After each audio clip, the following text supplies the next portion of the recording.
നമസ്കാരം, ഇത് IBN മലയാളം.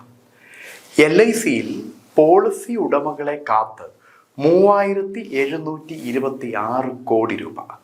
കഴിഞ്ഞ 5 വർഷത്തിനിടയിൽ അവകാശികൾ എത്താതെ കെട്ടിക്കിടക്കുന്നത് 3 ലക്ഷത്തിലധികം കേസുകളാണ്.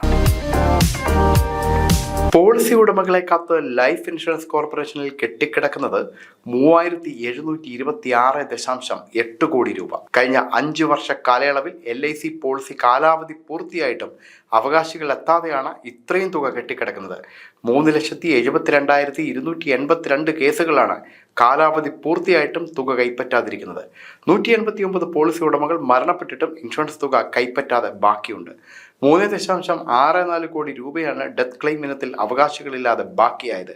10 വർഷമായിട്ടും അവകാശികളില്ലാത്ത പോളിസി തുകകൾ സീനിയർ സിറ്റിസൺ വെൽഫെയർ ഫണ്ടിലേക്ക് മാറ്റണമെന്നാണ് insurance regulatory and development authority of ഇന്ത്യയുടെ നിർദ്ദേശം. എന്നാൽ ഇതിനുശേഷവും അവകാശികൾ ആവശ്യമായ രേഖകളുമായി എത്തിയാൽ ഈ തുക നൽകാൻ ഇൻഷുറൻസ് കമ്പനികൾ ബാധ്യസ്ഥരാണ്. പോളിസി കാലാവധി അവസാനിച്ച് 25 വർഷം വരെ പോളിസി ഉടമയ്ക്കോ ഉടമയുടെ നോമിനിക്കോ ഈ തുകയിൽ അവകാശമുണ്ടായിരിക്കും. ഇതുകൂടാതെ പോളിസി ഉടമകളെ കണ്ടെത്തി തുക വിതരണം ചെയ്യാൻ വിവിധ നടപടിക്രമങ്ങളും insurance regulatory and development authority of India നിർദ്ദേശിച്ചിട്ടുണ്ട്.